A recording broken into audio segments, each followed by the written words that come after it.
Halo teman-teman, selamat datang lagi ya di channel Boruto Saga to Blue Vortex. Nah, di video ini kita akan menyajikan alur cerita Boruto nih berdasarkan beberapa teori, manga dan spekulasi. Kemudian kita susun nih menjadi sebuah rangkuman cerita agar kalian dapat menikmati videonya dengan seksama.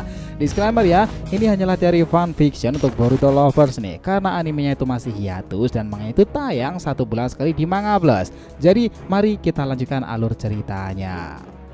By the way sob, alhamdulillah nih ini sudah road to ribuan subscriber ya. Jadi bantu makin bertumbuh lagi dong dengan subscribe dan juga nyalakan notifikasi loncengnya itu gratis. Karena ini juga berkelanjutan biar nggak miss ya. Tonton dulu video kita sebelumnya yang ini ya.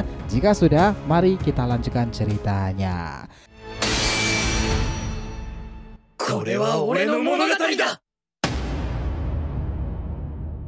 Oke, Boruto episode 299 bagian ke-53 ini adalah tanduk karma atribut biru. Adegan kembali dilanjutkan. Di saat Boruto sendiri sebelumnya juga mengatakan beberapa hal tentang mata biru itu dan juga takdir mereka yang menarik, percakapan tentang atribut biru masihlah berlanjut. Karena ini akan sampai ke atribut yang dipikirkan dan serasa takdir dengan Momoshiki loh. Karma birunya yang akhirnya memunculkan tanduk tersebut. Sebelumnya Boruto sempat mengatakan seperti ini.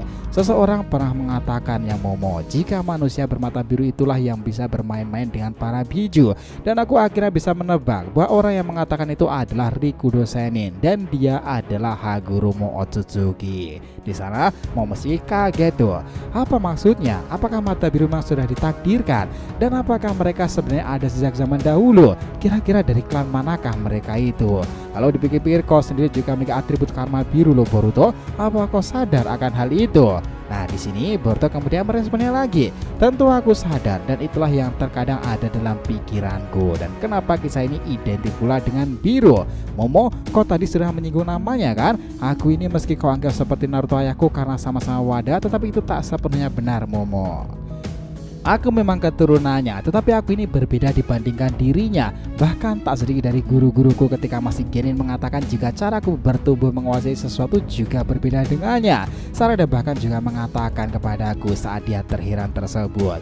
Menurutnya mata biruku ini lebih biru dari milik ayah sang Hokage ke-7. Kau tahu hal itu? Momo kemudian bingung. Apa maksudmu? Nama yang mana? Yondaime Hokage Minato yang kau ingin dengar?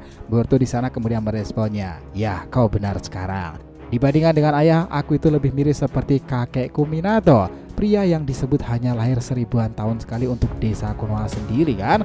Momo tertawa. Jadi sekarang kau anggap dirimu itu titisan si Minato itu ya? Boruto langsung meresponnya. Bukan lagi titisan, aku itu adalah cucunya. Dan itulah yang dibilang oleh para guruku. Caraku menguasai cakra, caraku belajar kaki bunshin, bahkan caraku menguasai Rasengan itu berbeda dan selalu lebih terampil ketimbang ayahku dahulu di usia yang sama. Itulah yang seringkali Konohamaru Sensei dan Sasuke-san katakan karena mereka membandingkan kejadian masa lalu dan saat ini. Tetapi di zaman itu Momo, kakekku itu terkenal mahir dalam segala hal terkait ninjutsu. Bahkan dia dikenal sebagai pria bermata biru yang mulai dicap pula sebagai si kilat kuning dari Konoha. Dia pemilik mata biru dan pengguna atribut biru Rasengan. Dan aku pernah mendapatkan validasi itu kepada Orochimaru yang kala itu dia juga melihat sendiri. Momo kemudian berkata, oke, perkataanmu sekarang lebih nyambung sekarang. Terus apa yang ingin kau sampaikan? Nah, Boruto cepat meresponnya lagi tuh di sana. Yang ingin aku sampaikan itu sederhana. Aku hidup dengan caraku sendiri. Aku meniru ayahku untuk beberapa hal. Aku ini juga meniru kakekku untuk beberapa hal pula. Salah satunya teknik fenomenalnya itu Hiraishin no Jutsu, teknik terbang Dewa Guntur yang bisa aku gunakan sesuka hati. Aku bicara seperti ini karena aku juga bagian dari sejarah pria bermata biru. Kau tahu?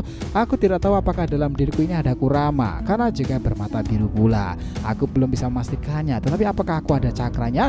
Kemungkinan ada jika itu berpatokan dengan yang terjadi pada adikku Himawari. Tetapi Momoshiki, kami para pewaris pria bermata biru itu selalu terkait dengan kekuatan yang bersumber dengan warna biru pula loh. Apa saja yang kau ketahui? Cepat ceritakan padaku. Kau dengar ini Momo, kakekku Minato dia adalah pencipta pertama Rasengan ketika dinasti sudah dibentuk.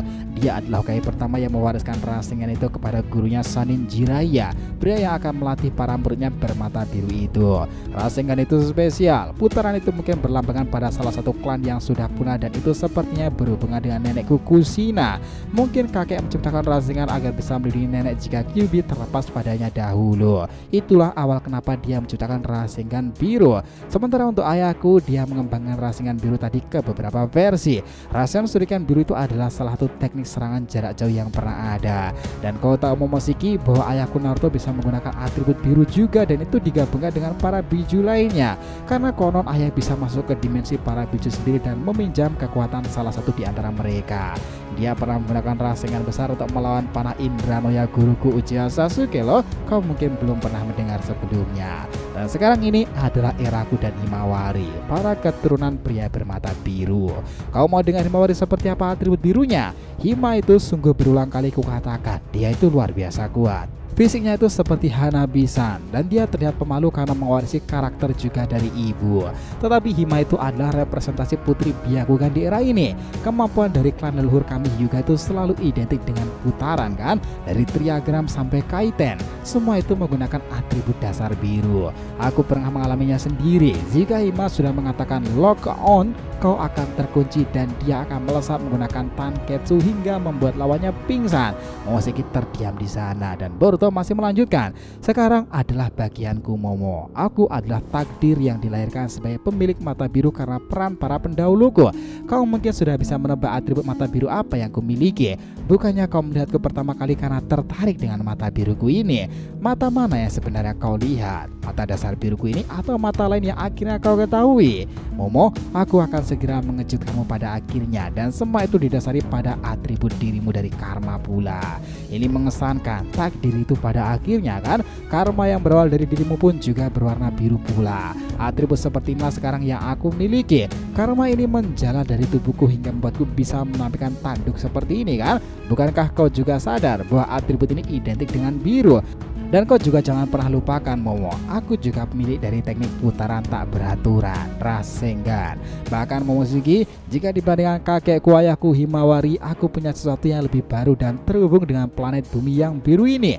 Uzuhiko Vortex Sprint, Rasengan rotasi planet bumi, Rasengan pangeran orang-orang menyebutnya. Dan itu kau juga sudah melihatnya sendiri kan, bagaimana aku mendapatnya dan membuat quote saja migran kala itu. Atribut biru memanglah spesial dan kau harus mengakui itu. Kami orang-orang yang pernah berada di planet biru bumi Shinobi ini adalah sesuatu yang istimewa, dan itu dimulai dari bangsamu Otsutsuki. Tetapi mereka tak seperti dirimu, mereka luar biasa. Meskipun beberapa juga bahkan menikahi dengan manusia, aku yakin di antara mereka memiliki hati yang baik seperti yang pernah kau bayangkan. Salah satu hati yang baik itu ada pada Hagurumo Otsutsuki yang kau sebutkan tadi. Momoshiki lalu terdiam dan berkata, "Hei kau, apa yang kau ketahui tentang dunia Shinobi dan bumi ini dan seisinya yang kau perlu ceritakan? Apa yang terkesan istimewa di dalamnya? Apakah para shinobinya? Siapa saja yang kau maksud itu? Aku penasaran di planet biru ini siapa Otsutsuki dan orang-orang yang kau anggap sebagai shinobi luar biasa dengan keistimewaannya sendiri itu. Ceritakan bumi shinobi itu kepadaku." Boruto kemudian menghela nafas dan akan dimulai pengungkapan tabir tersebut dari sudut pandang Boruto setelah dia banyak mendengarkan dari perannya sebagai murid ninja luar biasa di zaman itu. Uchiha Sasuke, Kashin Koji, bahkan Orochimaru sang legenda Sannin. Dia bersiap mulai menceritakan orang-orang yang luar biasa di planet bumi sendiri kepada Otsutsuki Momoshiki. Nah, ceritanya selesai sampai di situ. Yos, kita lanjutkan lagi di part berikutnya ya teman-teman. So, terima kasih banyak ya telah menonton Boruto episode 299. Bagian ke-53 ini adalah tanduk karma biru dan persiapan menuju kisah bumi shinobi sendiri. Jangan lupa untuk like, komen, dan subscribe channel ini ya agar terus berkembang sehingga kita selalu antusias nih memberikan alur Boruto paling menggelora, tentunya di channel fans teori favorit kalian, Saga to Blue Vortex. Have a nice day nakama, see you next time, and salam shinobi.